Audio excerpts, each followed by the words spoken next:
मैं नरेश कुमार जांगड़ा हंस वास्तु शक्ति चैनल की पाठशाला में आपका हार्दिक स्वागत करता हूं।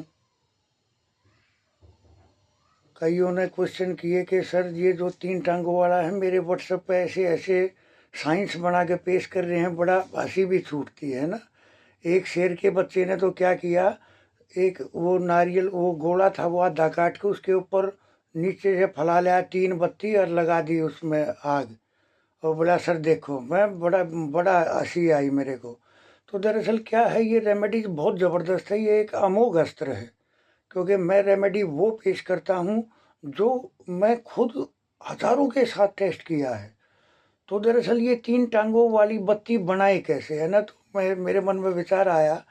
तो देखो, एक जो मौली होती है हाथ का बांधने वाली, जो पूजा करते वक्त हाथ का बांधते, वो थोड़ी सी लंबी ले लो, है ना। और फिर इसको बड़ चढ़ा लो आप, दोनों तरफ से एक दूसरे के एंटी क्लॉकवाइज घुमा के, और इसके बड़ चढ़ा लो आप। खूब टाइट हो जाए जब ये, देखो थोड़ा टाइम लगेगा इसमें, क्योंकि ये बत्ती तैयार करनी कोई आसान बात नहीं है। लेकिन पहले आप ऐसे थोड़ा सा लंबा एक वो लेके, करीब 1 हाथ लंबा, और फिर उसको आप ऐसे बिल्कुल बड़ चढ़ा ले, उसको बिल्कुल टाइट कर ले एकदम से। जब हाथ से छूटने लगे फिर मैं आगे की प्रतिक्रिया आपको बताता हूँ। तब तक आप इसमें सिर्फ बड़ ही चढ़ाते रहे बस। क्योंकि ये जितनी टाइट बनेगी बत्ती उतनी ही काम करेगी। वरना तो जो चौथी जो ऊपर जो वो बनेगी, वो अपना वर्क नहीं कर पाएगी, और वो जोत जो हो सीधी खड़ी नहीं होगी। तो इसलिए इसमें बस बड़ चढ़ाते रहें, और इतना टाइट कर ले इसको, जैसे मैंने आपको बताया, इतना टाइट कर ले कि हाथ से छूटने लगे। अब जब वो हाथ से छूटने लगे, जैसे अब ये मेरे हाथ से छूटने लगा, तो अपना घुटना लगा के और इसको आप डबल पकड़ ले। ये जैसे अब मैंने ये इसको डबल कर लिया, अब इसको छोड़ दें। अब इसको फिर बढ़ चढ़ाए, फिर इसको दोबारा से और बढ़ चढ़ाए इसको, फिर इसको ऐसे ही, यानी उसको बिल्कुल टाइट कर ले, बल चढ़ा चढ़ा के इतना टाइट कर दे, इतना बल चढ़ा दे इसमें कि ये जो है बिल्कुल हाथ से फिसलने लगे। अब मैंने वो जो सिंगल थी उसको डबल कर लिया, अब मैं फिर इसमें बहुत बल चढ़ा दिया है। अब इसको फिर डबल करना है, ऐसे पकड़ के और ऐसे कर देना है ना ये।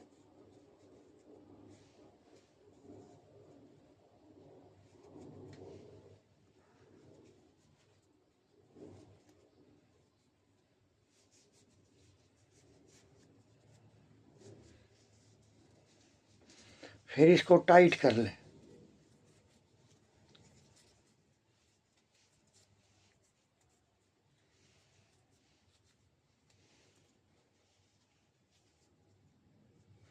अब इसको ऐसे बिल्कुल फिर टाइट कर लें।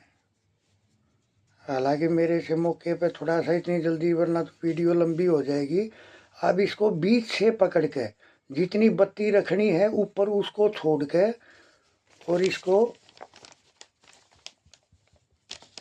जैसे हमने, ये थोड़ा सा टाइम लगता है इसको बनाने में, क्योंकि ये हनुमान जी की इतनी ज़बरदस्त रेमेडी, जितनी बत्ती ऊपर रखनी है उसको छोड़ के और बाकी को थोड़ा सा पकड़ के और इसको ऐसे कर लें आप। अब आप देखोगे इसकी ये 3 टांगे हैं, ये ऐसे गोले के अंदर नीचे रखो आप, और ये खड़ी रह जाएगी ऊपर। इसमें फिर आप घी डाल के फिर इसमें अग्नि लगाओ, तो अब ये यहाँ होगी ना 3 टांग, देखो आप, है ना। 3 टांग है, ये नीचे रखनी है उस आधे कटे हुए गोले में, और फिर इसको रखना है, फिर घी से भरना है बाद में। ये नहीं कि पहले घी से भर दो, इसको रखो पहले जचाओ अच्छी तरह से, फिर घी से भरो और फिर लगाओ आप। तो ये रेमेडी इतनी ज़बरदस्त आप देखोगे, यानी राहु को कंट्रोल करने का ब्रह्मास्त्र है ये। तो खैर, जो बत्ती बनानी नहीं आ रही थी, मेरे को भी बड़ी हंसी आ रही थी, पता नहीं कैसी कैसी साइंस प्रयोग करी उन्होंने बत्ती बनाने में। वैसे मेरे को भी बहुत कुछ सीखने को मिला कि अगर गलत तरीके करने लग जाए तो कितने तरीके से गलत हो सकता है, मेरे को भी शिक्षा मिली। तो खैर बहुत थैंक यू आप सबका। और अब मैं कहूँगा कि जैसे दो बिल्डिंग हैं और बड़ी बड़ी बिल्डिंग है ना, लेकिन उसके बीच में एक बिल्डिंग छोटी है, उसमें तो वास्तु दोष पैदा हो गया, यानी उस घर में रहने वालों का भाग्य काम नहीं करेगा। उस घर में हर चीज़ की घटोतरी हो जाएगी, यानी हर चीज़ घटनी शुरू हो जाएगी, भाग्य भी, हेल्थ भी, रिश्ते भी, हर चीज़ समाज से भी कटने शुरू हो जाएंगे। तो इसका इलाज क्या है? तो देखिए, आज मैं आपको इसका एक जो मैं आजमाता हूँ, जो मैं करता हूँ अपनी जो अपनी साइडें होती है वहाँ, तो यहाँ एक कॉन्वेक्स गिलास होता है, कॉन्वेक्स गिलास होता है जिसमें किसी भी बड़ी चीज़ को छोटी दिखाने की वो होती है, जैसे गाड़ियों के शीशे होते हैं, इस तरह से होता है वो। तो उसको क्या करे, छत पे ले जाओ और छत पे ले जाकर उसको इस तरह से सेट करे कि सामने वाली कंप्लीट बिल्डिंग उसमें नजर आए। सामने वाली जो भी बिल्डिंग ऊंची है उस तरफ ऐसे फोकस करके उसको सेट करे कि वो कंप्लीट बिल्डिंग नजर आए। और फिर ब्रास और कॉपर दो तरह के 1-1 mm के तार ले ले, उसको वहां बांध दे। अगर दूसरी तरफ भी बिल्डिंग है तो एक शीशा और ले और उसका एंगल इस तरह से कर दे कि उसमें भी कंप्लीट बिल्डिंग नजर आए। तो आप देखोगे वो जो दोस्त थे वो तुरंत से 72 घंटे में ही उनको रिजल्ट मिलने शुरू हो जाएंगे। किसी ने कहा सर फोन पे मेरे को पता है सर ऐसे ऐसे क्लॉकवाइज सीढ़ियाँ है एनी में। तो सर सीढ़ियों के विषय पर मैं एक बात कहना चाहूँगा, N1 से लेकर और E8 तक अगर सीढ़ियाँ क्लॉकवाइज होंगी, देखिए मैं अलग अलग एट्रीब्यूट बताऊंगा, लेकिन अभी मैं मोटा मोटी बात बता देता हूँ कि यहाँ सीढ़ियाँ अगर क्लॉकवाइज, ये एनर्जी फील्ड है देवताओं का। अगर यहाँ क्लॉकवाइज सीढ़ियाँ होंगी तो उस देव एनर्जी को, यानी क्लॉकवाइज होगी कोई चीज़ तो उसको अगर घुमाएंगे रोटेशन में तो वो चीज़ इतनी बढ़ जाएगी कि वो ज़मीन के अंदर चली जाएगी, समा जाएगी वो, क्योंकि क्लॉकवाइज है। हम किसी भी नट बोल्ट को जो क्लॉकवाइज करेंगे तो क्या होगा, ज़मीन में अंदर यानी टाइट हो जाएगा वो। तो इसी तरह से सेम अगर एंटी क्लॉकवाइज सीढ़ियाँ यहाँ पर हैं N1 से N8 तक, E1 से E8 तक, तो अगर वहाँ अगर इसके अनुरूप हैं तो वहाँ पर हमारे से संपर्क करें, हम आपको बताएंगे कि उसकी क्या रेमेडी है और किस किस देव एनर्जी पे क्या क्या लगा कर उसको ट्रीट किया जा सकता है। वैसे धीरे धीरे मैं अपने वीडियो वाइज में ये शेयर करता चलूँगा कि किस जोन पे, क्योंकि सीढ़ियाँ किसकी है, राहु की। सीढ़ियाँ भी दो तरीके की होती हैं, एक लक्कड़ की वो बुध है, एक ईंट मसाले की वो राहु है। तो क्लॉकवाइज नहीं होनी चाहिए ये नॉर्थ पार्ट में, यानी उत्तर दिशा में और पूर्व दिशा में क्लॉकवाइज नहीं होनी चाहिए। एंटी क्लॉक होंगी तो उस एनर्जी फील्ड को बल्कि बढ़ा देंगी ये, यानी जिस देव एनर्जी पिन का स्टेप आ गया उस एनर्जी फील्ड की एनर्जी को बढ़ा देंगी ये। और S1 से S8 तक,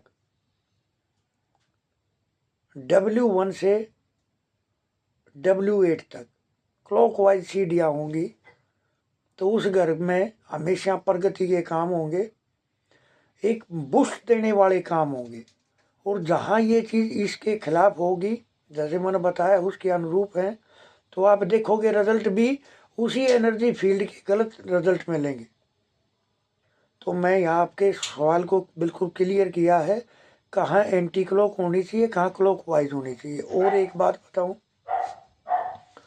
जहाँ भी क्लॉकवाइज सीढ़ियाँ हैं तो यहाँ एक चंदन की माला, जहाँ सीढ़ियाँ है वहाँ जहाँ मोड़ है उस चौकी पे दीवार के ऊपर एक चंदन की माला लगा देने से वहाँ कुछ हद तक बैलेंसिंग हो जाएगी।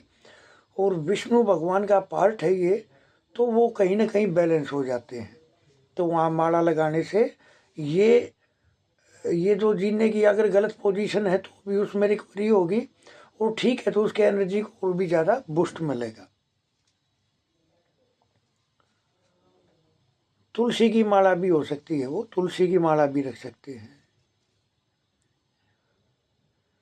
एक देखिए, हमारे हिंदू शास्त्रों में स्वास्तिक ऊर्जा, इतनी जबरदस्त ऊर्जा बढ़ाने का एक स्रोत है। अगर आपको लगता है कि किसी भी जोन से हम रिजल्ट नहीं ले पा रहे, और अगर रिजल्ट नहीं ले पा रहे तो उससे कैसे ले, तो उसी एलिमेंट जिस दिशा में है, जैसे जैसे पूर्व में है तो आप ग्रीन स्वास्तिक लगाएं, नॉर्थ में है तो नीले रंग के स्वास्तिक लगाएं, वेस्ट में है तो वाइट कलर के स्वास्तिक लगाएं, साउथ में है तो रेड कलर के स्वास्तिक लगाएं। यानी उसी दिशा के एलिमेंट के कलर का प्रयोग करते हुए अगर आप स्वास्तिक लगाते हो तो वो एनर्जी फील्ड ऑटोमेटिक बैलेंस हो जाएगी, और आप देखना लगा गए बैलेंस भी हो जाएंगे, पॉजिटिव रिजल्ट मिलने शुरू हो जाएंगे। एक देखिए, अगर कोई रोगी है, रोग हो गया, समस्या है, ये जो हमारे पांचों एलिमेंट है जो वास्तु में प्रयोग होते हैं, ये सुनते हैं एक्चुअल में। ईएनई में अगर हम पानी हाथ में लेके और गिलास में लेके उनसे प्रार्थना करें, हे पानी पिता, मेरे शरीर में जहाँ भी कोई रोग दोष है या जो बनने वाला है, आप वहाँ जाएं और वहाँ जाकर पहुँचकर उसका इलाज करें, वो ठीक हो जाए, ऐसा आशीर्वाद दो। हे पानी पिता, आपका बहुत थैंक यू, बहुत धन्यवाद, बहुत थैंक यू, बहुत धन्यवाद।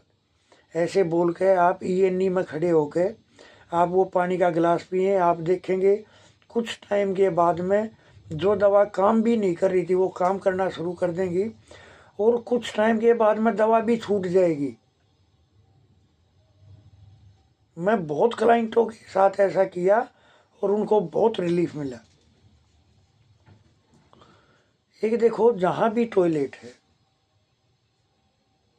अब मकान है, बिल्डिंग है, फ्लैट है, टॉयलेट तो जरूर होगी। जहाँ भी टॉयलेट है उसके सामने टक्कर में, जैसे जैसे E5 में अगर टॉयलेट है तो E5 के एंटी क्या हुआ, W5, यानी पूर्व के विपरीत क्या हुआ, पश्चिम।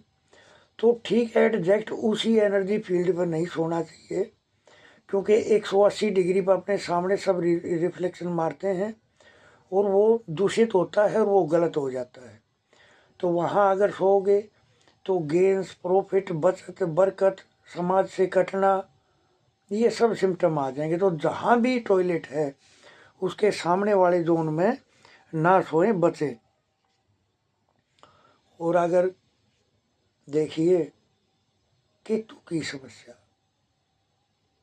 एक आज मैं आपको एक ऐसा ब्रह्मास्त्र दूंगा जो एक आम आदमी भी कर सकता है, और किसी का पेट भरने में कहो या वो उपाय बोल दो या रेमेडी बोल दो।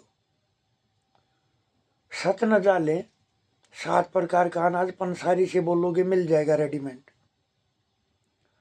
उसको आप गुरुवार के दिन जो सांड होता है उसको खिलाएं, आप देखोगे, क्योंकि सांड क्या है, केतु, सतनजा क्या है, केतु। आप देखोगे सब कुछ बैलेंस होना शुरू हो जाएगा। कंप्लीट परिवार अपने मकान में, जैसे दरवाजा है उसके ऐसे साइड पे खड़ा हो जाए, दरवाजे के 2 किनारे होते हैं, जहाँ से क्लॉकवाइज पूरे घर में घुमा ले उस सतनजे को ले जाकर दीवारों के साथ साथ साथ साथ, और फिर दूसरे किनारे से गेट से निकल के और उसको खिला दे। आप देखोगे पुत्र संतान, बीमारी, जो एक घर में जो अनावश्यक कर्म हो रहे थे वो, जीवन में आगे बढ़ना, रिश्ते, प्रेम पैदा हो जाएगा और उस सांड का पेट भर जाएगा। आपको ऐसा करना है। ये बहुत अमोघ रेमेडी है। अब देखिए, मैं देखता हूँ तलाक की नौबत बहुत आ जाती है अपने समाज में। तो देखिए, आज मैं एक पॉइंट आपको शेयर करूँगा। पूर्व दिशा यानी सूर्य का, सूर्य मालिक, वहाँ का कलर क्या है? ग्रीन कलर यानी हरा कलर। अगर वेस्ट पार्ट में आ गया तो मैं दावे के साथ कह दूंगा वहाँ जो डिवोर्स जो बोलते हैं वो वो हो जाएंगे, रिश्ते नहीं बचेंगे, डिवोर्स हो जाएगा। तो आप हरे रंग को पश्चिम दिशा में यानी W8 से और W1 से W8 तक ग्रीन कलर को अवॉइड करें। इससे कम से कम इससे तो बचा जाएगा। देखिए सर, किसी ने पूछा, बहुत सारों के फ़ोन आते, सर ये जो मटका आपने बताया, देखिए ये मैंने एक ऑब्जेक्ट के बारे में आपको बताया कि जब एक के बारे में बताऊंगा तो बंदे होशियार हैं, वे और को और जगह पर रखकर टेस्ट भी करते होंगे। जैसे मैंने बताया मटका बुध है, उसको औंधा रख दे E5 में यानी पूर्व दिशा में, या वहाँ आप इलायची भी रख सकते हो। 1 किलो इलायची आप वहाँ रखो, आप देखोगे आपके कनेक्शन बढ़ जाए। पूर्व दिशा के जितने भी एट्रीब्यूट है वो सारे बढ़ने शुरू हो जाएंगे। समाज, कनेक्टिविटी, कर्म, सब कुछ बढ़ जाएगा। ये इतने जबरदस्त काम है। तो खैर, ये जो चैनल है ये आप सब का है। आप सब अपनी आहुति डालो इसमें, इसको समाज में फैलाओ। मैं चाहता हूँ इससे मेरे भी हौसले बुलंद होते हैं। मैं जो रेमेडी देता हूँ ये एक तरह का ब्रह्मास्त्र है। आप जब इसको प्रयोग करोगे तो आपको भी पता चल जाएगा ये क्या है। तो बस आपसे यही प्रार्थना है कि आप इसको समाज में फैलाओ और अपनी आहुति डालो। मैं जो अनुष्ठान कर रहा हूँ ये समाज के लिए, आप भी आहुति डालो। मेरा नंबर है 8810647923। थैंक यू, धन्यवाद, नमस्कार।